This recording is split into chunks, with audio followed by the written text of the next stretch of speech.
জানেন, আমার বাবা একটা কথা বলতেন, মেয়েদের যেসব লোকেরা অতি ভক্তি করে অবশ্যই তাদের পেছনে বড় কোনো স্বার্থ থাকে। দেখেন, আপনি বিপদে আছেন, তাই আমি আমার মানবিক দায়িত্ব থেকে আপনাকে কথাটা বললাম। প্লিজ ভুল বুঝবেন না। অবশ্য আপনার জায়গায় আমি হলে আপনার বাবার উক্তিতে সিদ্ধান্ত নিতাম। দাঁড়ান, আমাকে একটু ভাবতে দিই। হুজাইফা মাজলুমের একটা কথা মনে পড়ে গেল। পরিস্থিতির কারণে কখনো যদি কোনো কঠিন সিদ্ধান্ত নিতে হয় তাহলে সময় নষ্ট করো না, কারণ তার যদি ভুল হয় আফসোস করার জন্য তো সময় প্রয়োজন। আপনার বাসা এখান থেকে কতটুকু দূরে? দ্রুত সিদ্ধান্ত নিয়ে ফেললাম, ফুল হলে না হয় পরে আফসোস করে নেব।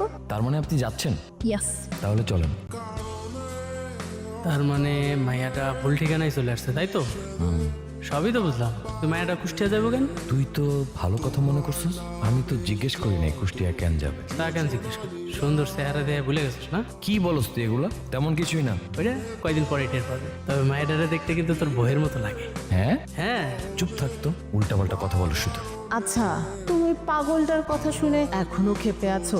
মানলাম আমাদের ছেলে একটু ছেলে মানুষই করছে, তাই বলে আমাদের ছেলে মোটেও এমন না। তুমি জানো, আমি আমার ছেলেটাকে নিয়ে কত স্বপ্ন দেখেছিলাম। ভেবেছিলাম যে ছেলেটা বড় হয়েছে, ও নিজের পায়ে দাঁড়াবে, সংসারের হালটা ধরবে। ওকে নিয়ে আমি কত গর্ব করতে পারতাম, কিন্তু ও কিনা ঠিক। আচ্ছা, বাদ দাও তো ওসব কথা, তুমি ভুলে যাও। আর কেউ জানুক আর না জানুক, আমরা তো জানি আমাদের ছেলে মোটেও এত খারাপ না, ও এমন করতেই পারে না। আচ্ছা, তুমি আমাকে বলো তো, বাবা হিসেবে আমি কোথায় কি ভুল করেছি? কোনোদিন অভাব বুঝতে দেইনি। যখন যেটা চেয়েছে আমি পূরণ করেছি। আমি ভেবেছিলাম যে ছেলেটা আমার ছায়া হয়ে থাকবে, কিন্তু না, এখন তো দেখছি যে আমার ছায়া থেকে ও অনেক দূরে।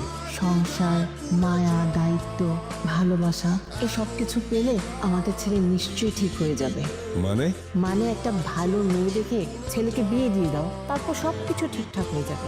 আরে তোমার মাথা ঠিক আছে নাকি?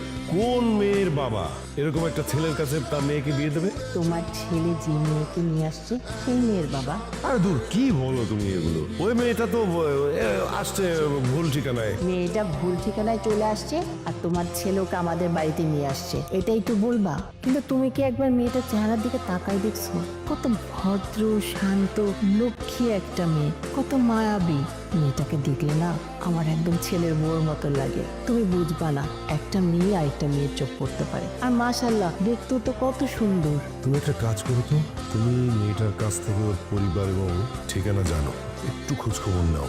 যদি ধরো যে ঠিকঠাক সবকিছু লেগে যায়, তাহলে কিন্তু আমরা বিয়ের প্রস্তাব নিয়ে ওদের বাড়িতে যেতে পারি। একদম ঠিক কথা বলছো, আমি সবকিছু জেনে তোমাকে জানাচ্ছি। মা, কি করছো? আনছি আপনি? এই যে তোমার জন্য গরম গরম নাস্তা নিয়ে আসলাম। আচ্ছা বসুন না। শোনো না, তুমি কেমন নাস্তা পছন্দ করো আমি তো জানি না, তাই তোমার জন্য ব্রেড, কলা আর একদম গরম গরম ডিম নিয়ে আসছি, একটু খেয়ে নাও না। আন্টি, আপনি কেন কষ্ট করতে গেলেন? কোনো কষ্ট না। আচ্ছা, রাতে কেমন ঘুম হয়েছে? একদম আরামদায়ক ছিল, মনে হচ্ছিল নিজের বাসায় ঘুমাইছিলাম। তাই? খুব ভালো। দেখ কি বলে, শোন, কথা শুনলে শরীর জ্বলে। এ মেয়ে কি জানে না যে শ্বশুর বাড়ি হচ্ছে নিজের বাড়ি আর কুটুম বাড়ি হচ্ছে বাপের বাড়ি? আচ্ছা, তুমি তোমার বাসায় কাদের সাথে থাকো? যারা যারা থাকে তাদের সাথে। আরে না, মানে আমি জানতে চাই। আচ্ছা আন্টি, আপনাদের কি লাভ ম্যারেজ নাকি অ্যারেঞ্জ ম্যারেজ? না মানে আঙ্কেলের সাথে আপনাকে অনেক মানায় তো, তাই জিজ্ঞাসা করছিলাম আর কি। আসলে কি যে বলবো, আসলে আমাদের সময় তো তখন দূর, বাদ দাও, তো আমি বলতে পারবো না, আমি ভীষণ লজ্জা করতেছে। আচ্ছা মা। আচ্ছা আন্টি, এটা কি জামদানি শাড়ি? দেখতে অনেক সুন্দর তো, কোথা থেকে কিনেছেন? দূর বোকামে, এটা তো প্রিন্টের শাড়ি।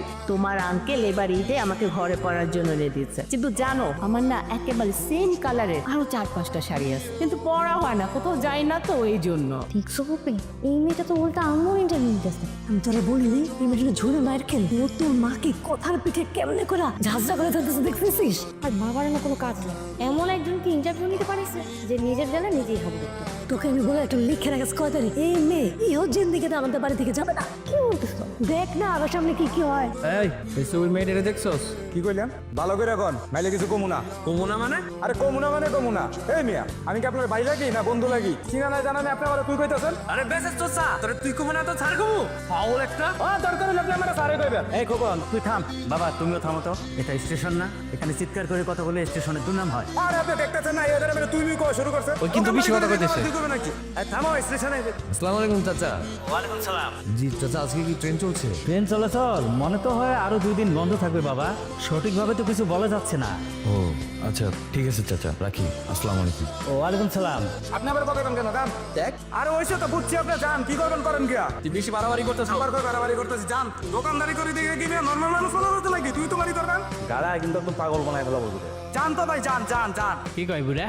ট্রেন চলতে নাকি আরো 2-1 দিন সময় লাগতে পারে। তাইলে তো ভালোই হতো, কয়েকদিন থাক। আমার যাওয়ার কি কোনো ব্যবস্থা হলো? হয়েছে, বাস স্ট্যান্ড কিচ্ছু নাই, আপনার কোলে করে নিয়ে যাওয়া লাগবে। দাঁড়ায় আছেন কেন, কোলে আসেন। এই চুপ থাক, সবসময় খালি ফালতু কথা বলে। সরি, আমি সকাল থেকে অনেক জায়গায় কল করেছি, কিন্তু ট্রেন বাস কোনোটাই চলছে না। তাহলে আমি এখন কুষ্টিয়া কিভাবে যাব? ও আচ্ছা, আপনি কুষ্টিয়া কেন যাবেন? আমার বাবার কাছে। ও তাহলে তো ভালোই হলো। দেখেন যে সিচুয়েশন এখন, আপনি কেন কারোরই রাস্তায় বের হওয়াটা একদম ঠিক হবে না।